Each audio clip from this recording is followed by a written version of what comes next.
Detalye ng mga balita, isang low pressure area sa labas ng Philippine Area of Responsibility ang may medium chance na ma-develop bilang isang tropical depression sa susunod na 24 oras. Ayon sa pag-asa, sakaling pumasok ng PAR ang bagyo, tatawagin ito sa pangalang Quiapo.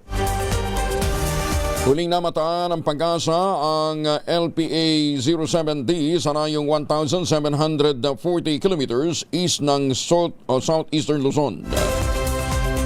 Samantala, ang southwest monsoon habagat pa rin na siya magdudulot ng maulap na papawari na may isolated rain showers o thunderstorms sa Metro Manila, Mindanao, Ilocos Region, Cordillera, Administrative Region, Mimaropa, gayon din sa Western Visayas at Negros Island Region.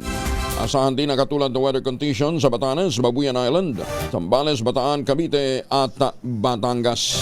Si Ma'am Chanel Dominguez mula sa Pag-asa, kasama na rin natin. Tuloy pa bang maulan dyan sa may bandang Zamboanga? Ma'am Chanel, good morning! Magandang umaga din po sa inyo, Sir Angel. Magandang umaga din po sa ating mga taga-subaybay para po sa ating weather update. Yes po, posible pa rin po makaranas ng mga kalat-kalat na pag-ulan dito sa may Zamboanga Peninsula ngayong araw. Kasama na rin ang Western Visayas, Negros Island Region at BARM. Sa Metro Manila naman at nalalabing bahagi ng ating bansa, magiging maaliwalas naman ang panahon. Pero asahan din po natin yung init at alinsangan lalo na sa tanghali hanggang hapon na may mataas na tsansa ng mga localized thunderstorm pagdating sa hapon at sa gabi. Sa ngayon po, meron tayong minomonitor na low pressure area sa labas ng ating Philippine Area of Responsibility.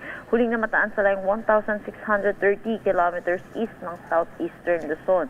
Sa ngayon po, medium chance po ito na maging isang ganap na bagyo, meaning mababa po yung chance niya na maging ganap na bagyo within the next 24 hours. Pero sa mga susunod na oras, susunod na araw ay tumataas na rin po yung posibilidad nito. Posible itong pumasok ng ating Philippine Area of Responsibility mamayang hapon or bukas ng madaling araw. Once na naging ganap na bagyo po ito, ay papangalanan po natin itong Quiapo. So ito po, marami pa pong posibleng changes po dito po hinggil sa magiging track or yung magiging intensity po nito. So tutok po tayo lagi sa updates na nilalabas ng Pag-asa.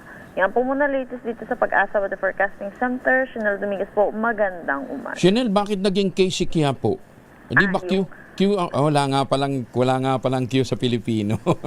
Ano po kasi yung Quiapo po is water cabbage po siya or water lettuce. Doon din po nanggaling yung word na Quiapo.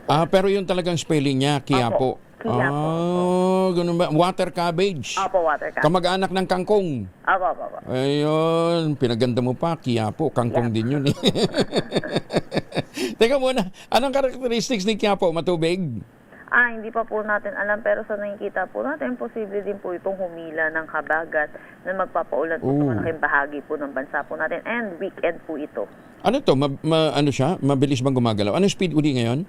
Sa ngayon po, hindi pa po natin na monitor yung speed kasi low pressure area pa lamang po ito. Pero nakikita po natin sa latest analysis po natin, possible po Friday po yung lapit niya sa kalupaan. Dito po sa may Babuyan Islands or Cagayan area po. Sa norte, ang tumbok niya. Yes po. Pataas naman siya. Yes po. Sige, okay. Ma'am Chanel, salamat ha. Mag-ingat din. Yes po, maraming Magandang umaga. Si Ma'am Chanel Dominguez, wala po naman sa Pag-asa.